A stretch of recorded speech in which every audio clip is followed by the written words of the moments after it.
નમસ્કાર મિત્રો, Gujarat tech information ચેનલમાં તમારું સ્વાગત છે. મિત્રો, આજે આપણે આંગણવાડી કાર્યકર અને તેડાગરમાં ફોર્મ કઈ રીતે ભરવું તે જોઈશું. તો સૌપ્રથમ આપણે ગૂગલ ક્રોમમાં AHRMS ગુજરાત ટાઈપ કરીને સર્ચ કરવું. ત્યારબાદ પ્રથમ લિંક પર ક્લિક કરવું. ત્યારબાદ અહીં જે રિક્રુટમેન્ટ લખેલું છે ત્યાં ક્લિક કરવું અને પછી એપ્લાય પર ક્લિક કરવું. મિત્રો, અરજી કરવા માટે અરજી કરો એપ્લાય બટન પર ક્લિક કરવું.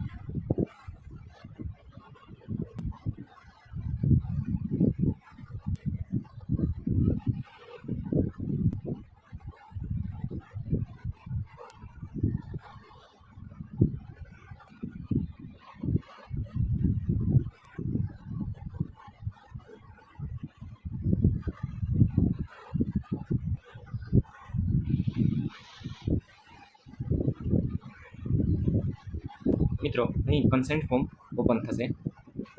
આ માહિતી તમામ તમારે વાંચી સમજીને પછી ફોર્મ ભરવા માટે એપ્લાય કરવાનું છે. મિત્રો, આ જેટલી પણ શરતો છે, કન્સેન્ટ છે, એ તમામ તમારે ધ્યાનથી વાંચી સમજીને પછી આ એગ્રી પર ક્લિક કરવાનું છે. હવે આપણી એપ્લિકેશન ખુલી ગઈ છે. મિત્રો, અહીં એપ્લિકેશન 4 સ્ટેપમાં ભરવાની છે. પ્રથમમાં રજિસ્ટ્રેશન કરવાનું છે અને બીજામાં ઉમેદવારની માહિતી, ત્રીજા સ્ટેપમાં અભ્યાસની અને ચોથા સ્ટેપમાં જરૂરી ડોક્યુમેન્ટ અપલોડ કરવાના રહેશે. તો શરૂ કરીએ આપણે ફોર્મ ભરવાનું.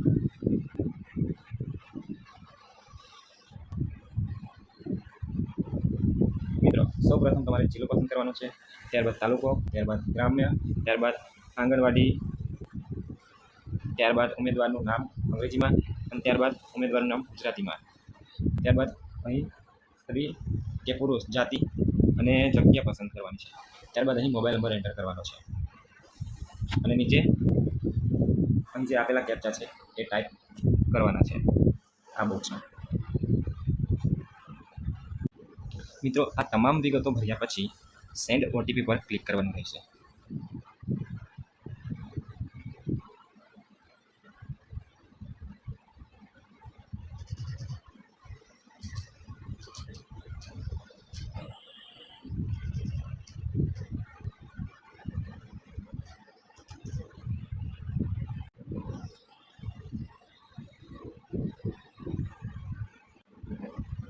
મિત્રો, આ તમામ પ્રોસેસ ભર્યા પછી તમારા મોબાઈલ નંબર પર એક ઓટીપી આપવામાં આવેલો હશે, તે અહીં ટાઈપ કરવો.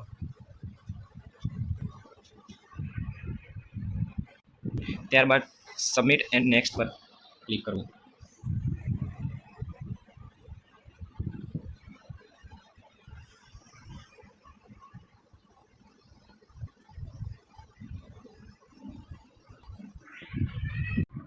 મિત્રો, ઓટીપી આપ્યા બાદ તમે સેવ અને નેક્સ્ટ પર ક્લિક કરતાની સાથે AHRMS પોર્ટલ પરથી તમારી અરજીનો નંબર આપવામાં આવે છે, જે તમારે ધ્યાનપૂર્વક સાચવવાનું રહેશે. ભવિષ્યમાં આ અનેકવાર ઉપયોગમાં આવી શકે છે. હવે ઉમેદવારની માહિતી ભરો, જરૂરી દસ્તાવેજો અપલોડ કરો અને અરજી કન્ફર્મ સબમિટ કરો પર ઓકે કરવાનું રહેશે. મિત્રો, ઓકે કર્યા બાદ આ તમામ ડિટેલ્સ તમારે જાતે અને કાળજીપૂર્વક ભરવાની છે.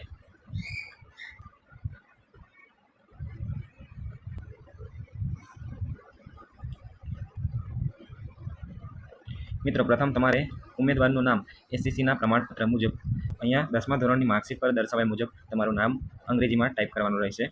ત્યારબાદ પિતાનું નામ SSCના પ્રમાણપત્ર મુજબ આ બોક્સમાં ટાઈપ કરવાનું રહેશે. ત્યારબાદ અટક SSCના પ્રમાણપત્ર મુજબ આ બોક્સમાં ટાઈપ કરવાનું રહેશે. ત્યારબાદ આ જ પ્રોસેસ ગુજરાતીમાં SSC પ્રમાણપત્ર પ્રમાણે ઉમેદવારનું નામ, પિતાનું નામ અને અટક અહીંયા લખવાની રહેશે. ત્યારબાદ અહીં જન્મ તારીખ અને અહીંયા ભારતીય સિલેક્ટ કરવાનું. ત્યારબાદ વૈવાહિક સ્થિતિ, જો તમે પરિણીત હોવ તો પરિણીત છો એની પર ક્લિક કરવાનું, અપરિણીત હોવ તો અપરિણીત પર ક્લિક કરવાનું અને વિધવા હોવ તો આ ઓપ્શન પર ક્લિક કરવાનું અને છૂટાછેડા લીધા હોય તો ચોથા ઓપ્શન પર ટીક કરવાનું રહેશે. ત્યારબાદ જાતિમાં તમારી જે જાતિ લાગતી હોય એની પર ટીક કરવાનું રહેશે અને એની નીચે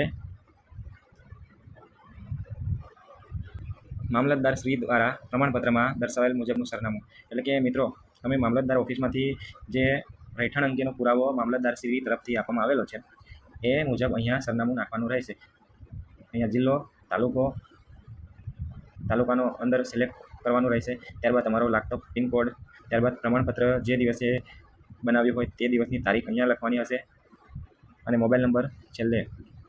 ત્યારબાદ પત્ર વ્યવહાર માટેનું સરનામું, જિલ્લો પસંદ કરવો, તાલુકો પસંદ કરવો, ગ્રામ્ય છે કે શહેરી તે પસંદ કરવો અને પિનકોડ અને ઈમેલ એડ્રેસ અહીંયા ટાઈપ કરવાનું રહેશે. ત્યારબાદ એક્સપિરિયન્સ ડિટેલ્સમાં અહીં ઉમેદવાર હાલ અરજી કરવાની આંગણવાડીમાં તેડાગર તરીકે કાર્યરત છે અને 10 વર્ષનો અનુભવ ધરાવે છે તથા ભરતી અગ્રતાનો લાભ લેવા માંગે છે. જો તમારી પાસે એક્સપિરિયન્સ હોય તો હા કરવો અને ના હોય તો ના પર ટિક કરવાનું રહેશે. પછી અહીં આપવામાં આવેલ બોક્સ પર ટિક કરવાનું રહેશે, જેમાં હું જાહેર કરું છું કે આ ભરતીમાં સમાવિષ્ટ જગ્યા પર મારી ઉમેદવારી બદલ એક જ આંગણવાડી કેન્દ્રમાં આંગણવાડી કાર્યકર તેડાગર એક જ કુટુંબના સભ્ય સાસુ વહુ દેરાણી જેઠાણી બેન બહેન ભાભી થશે તેવી પરિસ્થિતિ બનતી નથી. ઉપરની તમામ વિગતો મારી જાણ મુજબ સાચી છે અને હું દર્શાવેલ વિગતો સાથે સંમત છું. એની પર અહીં ક્લિક કરવાનું રહેશે. જે આ બે બોક્સ છે એની પર તમારે ક્લિક કરવાનું રહેશે. ત્યારબાદ સબમિટ અને નેક્સ્ટ પર ક્લિક કરવાનું રહેશે. મિત્રો, અહીં મામલતદાર શ્રી દ્વારા પ્રમાણપત્ર તારીખ 2/8/2025 થી 30/8/2025 સુધીમાં ઇસ્યુ કરાવેલ હોય તેવું પ્રમાણપત્ર જ માન્ય ગણવામાં આવશે, જે અહીં લાલ અક્ષરે દર્શાવવામાં આવેલું છે. તો આની પણ એક ખાસ વાત ધ્યાન રાખવાની. મિત્રો, હવે આ તમામ માહિતી ભર્યા પછી તમે નીચે સ્ક્રોલ કરીને સબમિટ એન્ડ નેક્સ્ટ પર ક્લિક કરવાનું રહેશે. સેવ એન્ડ નેક્સ્ટ પર ક્લિક કર્યા પછી આવા પ્રકારનું પોપઅપ ખુલશે. ઉમેદવારની માહિતી સ્વીકાર થઈ ગયેલ છે. હવે શૈક્ષણિક વિગતો અને જરૂરી ડોક્યુમેન્ટ અપલોડ કરો. આની પર ક્લિક કરવાનું રહેશે મિત્રો. ઓકે બટન પર ક્લિક કરવું. ત્યારબાદ ત્રીજા નંબરનું મેન્યુ અહીં ઓપન થશે. મિત્રો, ખાસ ત્રીજા નંબરનો સ્ટેપ એ ધ્યાનથી કાળજીપૂર્વક ભરવાનો રહેશે. ઘણા ઉમેદવારો આ સ્ટેપમાં ઘણી બધી ભૂલો કરતા હોય છે, જેથી કરીને તેઓની અરજી રદ થતી હોય છે. તો આપ સૌને વિનંતી કે તમારા જે ગુણ અને ટકાવારી અને માર્કશીટ પ્રમાણે અહીંયા વિગત નાખવાની છે એ કાળજીપૂર્વક નાખવાની રહેશે. મિત્રો, અહીં અભ્યાસનો પ્રકાર પસંદ કરવાનો છે.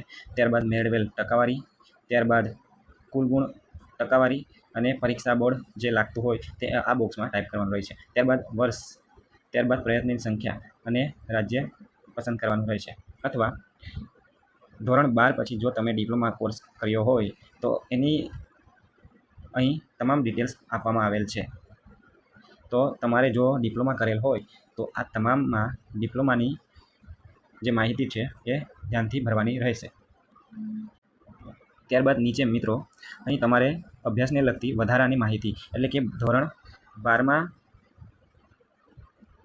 12માં પાસ કર્યા પછીનો ઓછામાં ઓછો 2 વર્ષનો કોઈ પણ diploma course, pre PTC, PTC, BEd pass અથવા સ્નાતક કોર્સ, અહીં તમામની માહિતી આપવામાં આવશે. અભ્યાસનો પ્રકાર પસંદ કરવાનો છે. ત્યારબાદ અભ્યાસ, વર્ષ, સંખ્યા અને બોર્ડ, યુનિવર્સિટી અને વર્ષ અને રાજ્ય પસંદ કરી નેક્સ્ટ પર ક્લિક કરવાનું રહે છે. ત્યારબાદ એક પછી એક તમારે તમામ વિગતો તમને જે લાગતી હોય એ તમામ અહીં નેક્સ્ટ પર ક્લિક કરીને ભરવાની રહેશે. એની નીચે વધારાની લાયકાતમાં અનુસ્નાતકનો ઓપ્શન પણ આપવામાં આવેલો છે. જો અધૂરા, અપૂર્ણ, ખોટા કોર્સની વિગતો હશે તો લઘુત્તમ લાયકાત ધ્યાને લેવામાં આવશે નહીં. મિત્રો, ખાસ કરીને આ સૂચના વાંચવાની અને ત્યારબાદ જ નીચે પ્રકારનું જે મેનુ આપેલું છે એમાં તમારી વિગતો ભરવાની રહેશે.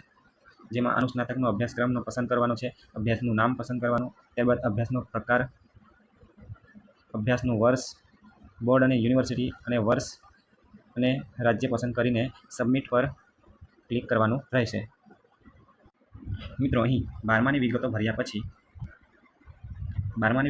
પછી વધારાના અભ્યાસક્રમ માટે અહીં ઓપ્શન આપવામાં આવેલો છે. તો તમારે 12મા ધોરણ પાસ કર્યા પછીનો ઓછામાં ઓછો 2 વર્ષનો કોઈપણ diploma course, pre PTC, PTC, BEd અથવા બીએ સ્નાતક કોર્સમાં તમે જે કર્યું હોય એ તમારે પસંદ કરવાનું રહેશે. એની માટે અહીંયા ક્લિક કરવાનું રહેશે. ત્યારબાદ અહીં અભ્યાસનું નામ ટાઈપ કરવાનું રહેશે અને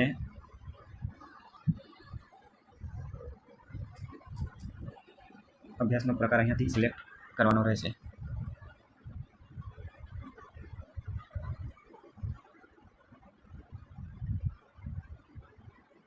અહીં અભ્યાસના વર્ષ લખવાના રહેશે.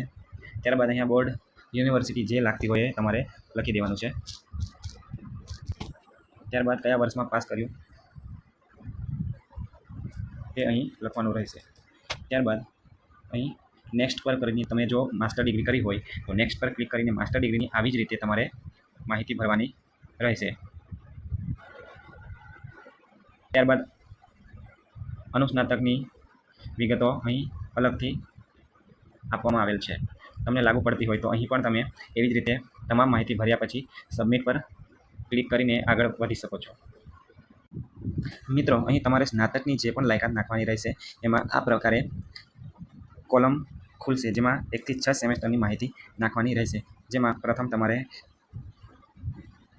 ગુણનો પ્રકાર સિલેક્ટ કરવાનો રહેશે, ત્યારબાદ મેળવેલ ગુણ નાખવાના રહેશે, ત્યારબાદ ટોટલ ગુણ નાખવાના રહેશે અને કેટલા પ્રયત્ને તમે સેમેસ્ટર પાસ કર્યું એ અહીં નાખવાનું રહેશે.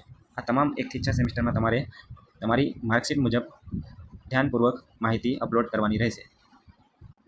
મિત્રો, અહીં તમામ માહિતી આવી રીતે ભરી દેવાની રહેશે, જેમાં મેળવેલ ગુણ, કુલ ગુણ અને પ્રયત્ન અહીંયા તમામ સેમેસ્ટરને ધ્યાનમાં રાખીને તમારે અહીં વિગતો ભરવાની રહેશે. ત્યારબાદ નેક્સ્ટ પર ક્લિક કરવાનું રહેશે. મિત્રો, અહીં મેં મારું ફોર્મ ડેમો માટે ભરેલું છે, એટલા માટે આ પ્રકારના ગુણ અને મેળવેલ ગુણ અને પ્રયત્ન નાખેલા છે. તમારે આવું કરવાનું નથી. મિત્રો, તમારે જે પણ માર્કશીટમાં જેવું રિઝલ્ટ હોય એ પ્રમાણે જ અહીં ગુણ, મેળવેલ ગુણ અને પ્રયત્ન લખવાનું રહેશે. મિત્રો, અહીં તમામ માહિતી ભરી દેવામાં આવી છે. તમે પણ તમારી રીતે આ તમામ માહિતી કાળજીપૂર્વક ભરીને નેક્સ્ટ પર ક્લિક કરીને સ્નાતક ડિગ્રી, ત્યારબાદ અનુસ્નાતક ડિગ્રીને લગતી જે પણ માહિતી છે એ આ મુજબ ભરી શકો છો. ત્યારબાદ અહીં સબમિટ પર ક્લિક કરીને આગળ વધવાનું રહેશે. ત્યારબાદ મિત્રો, તમારે સબમિટ બટન પર ક્લિક કર્યા પછી ચોથા નંબરનું મેન્યુ એટલે કે જરૂરી ડોક્યુમેન્ટ અપલોડ કરો એ ઓપન થશે. તો મિત્રો, આવી રીતે તમારે આખી અરજી પ્રક્રિયા ભરીને જરૂરી ડોક્યુમેન્ટ અપલોડ કરો પર જવાનું છે. ત્યારબાદ તમારે જે મામલતદારશ્રી દ્વારા આપવામાં આવેલ રહેઠાણ અંગેનો પુરાવો અપલોડ કરવાનો છે, જાતિ અંગેનું પ્રમાણપત્ર અપલોડ કરવાનું છે, તેમજ આધાર કાર્ડ, 10માની માર્કશીટ, 12માની માર્કશીટ અને BA અને અનુસ્નાતક એટલે કે ગ્રેજ્યુએશન અને પોસ્ટ ગ્રેજ્યુએશનની પણ જો માર્કશીટ હોય તો અપલોડ કરવાની રહેશે. આમ તમામ ડોક્યુમેન્ટ કાળજીપૂર્વક અપલોડ કર્યા પછી તમારે આ અરજી કન્ફર્મ અને ફાઇનલ સબમિટ કર્યા પછી જ માન્ય ગણવામાં આવશે. અહીં હું તમને ડેમો માટે વિડીયો બનાવું છું એટલે જરૂરી ડોક્યુમેન્ટ અપલોડ કરી શકતો નથી, જેથી કરીને આગળ જે છે તે તમારે ધ્યાનપૂર્વક જરૂરી ડોક્યુમેન્ટ અપલોડ કરવાનું રહેશે. ત્યારબાદ કન્ફર્મ કરવાની રહેશે અરજી. થેન્ક યુ મિત્રો.